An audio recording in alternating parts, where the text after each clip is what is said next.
আসসালামু আলাইকুম। আশা করছি আল্লাহর রহমতে সবাই খুবই ভালো আছেন। আলহামদুলিল্লাহ আমি খুব ভালো আছি। সকাল সকাল ক্লাস করতে বের হচ্ছি, সাথে 1 কেজি আয়াতসের অর্থাৎ আমার পেজের ঝোলা গুড় নিলাম, একটা আপুকে দিব, সেটা দিয়েই কিন্তু আমি ক্লাসে যাব। তো এক হাতে খাতা এবং আরেক হাতে হচ্ছে জিনিসপত্র নিয়ে বের হলাম।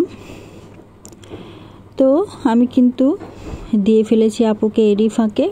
আর যেহেতু আমি আমার ক্রেতাদের ছবি খুব একটা তুলি না, তাই দেইনি। আপুকে দিয়ে আমি আবার গাড়িতে উঠলাম। এরই মধ্যে আরেকটা গাড়ি পাল্টে ফেলেছি। 2টা গাড়ি পাল্টে আমি আমার যে কোর্সটা করছি সেখানে চলে এসেছি।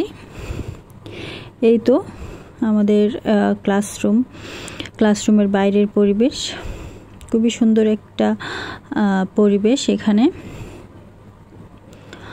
তো এখানে আমরা আমাদের প্র্যাকটিক্যাল রুমে চলে এসেছি। থিওরি ক্লাসের পর আজকে বানানো হবে নাটি বিস্কিট। আর নাটি বিস্কিটের প্রধান উপকরণ চীনাবাদাম, এছাড়াও অন্যান্য বাদামও দেওয়া যাবে।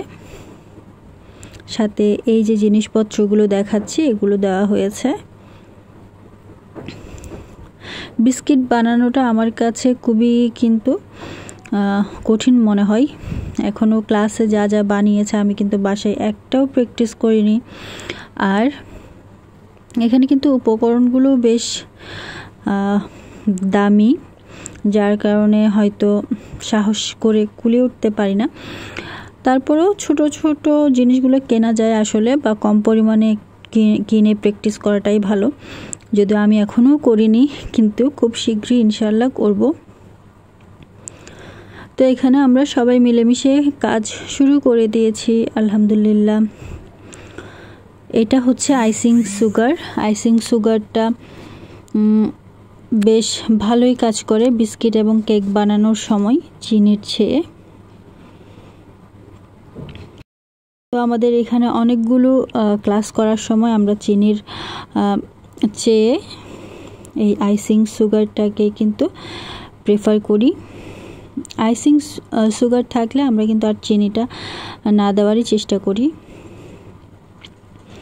আর বিস্কিট বানাতে তো অবশ্যই ময়দা লাগবে, সেটাই দেওয়া হচ্ছে। আর এর মধ্যে কিন্তু বাটারও গলানো হয়েছে, যেটা আমি দেখিয়েছি।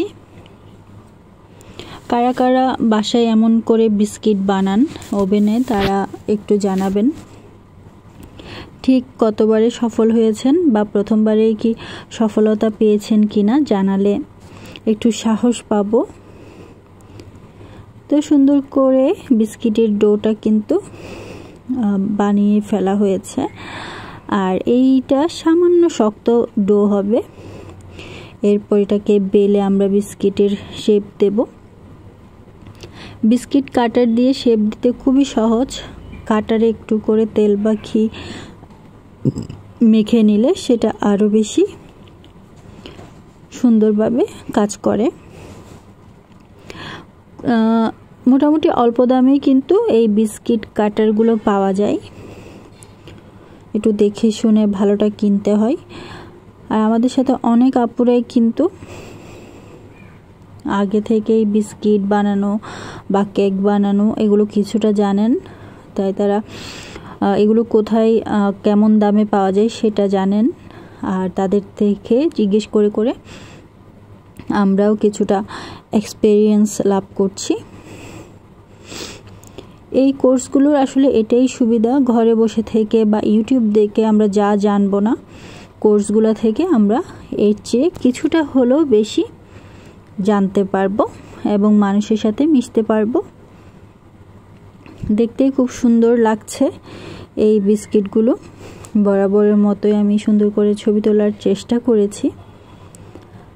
আর আমরা সবাই কিন্তু কারাকারি করছিলাম বিস্কিটগুলো কুকিজ দিয়ে, বিস্কিট কাটার দিয়ে বিস্কিটগুলো কাটার জন্য। বিশেষ করে আমাদের একটা ছোট বোন আছে, সে লাভ সাইনটা দিয়ে বেশি কাটার ট্রাই করছিল। মানে সে বিস্কিট কাটারের মধ্যে লাভ সাইনটা নিয়ে বসে আছে, কাউকে দিচ্ছে না এমন।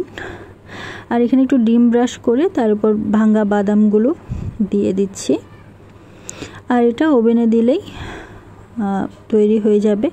ওভেনে 150 থেকে 60 ডিগ্রি 160 ডিগ্রি দিলেই কিন্তু বিস্কিটের জন্য যথেষ্ট। আর এটা করিয়েছে আমাদের স্যার এখন এগুলো ওভেনে দিচ্ছেন। আর আমরা একেবারে স্যারের পিছে পিছে চলে গেলাম, প্রায় সবাই কিভাবে দিচ্ছেন তিনি সেটা দেখার জন্য। তো এই তো আজকের ভিডিওটা আমি এতটুকুই রাখলাম। আর দোয়া করবেন আমার জন্য, আপনাদের জন্য অনেক বেশি দোয়া থাকলো। ভিডিওটা দেখতে থাকুন কিন্তু। আল্লাহ হাফেজ।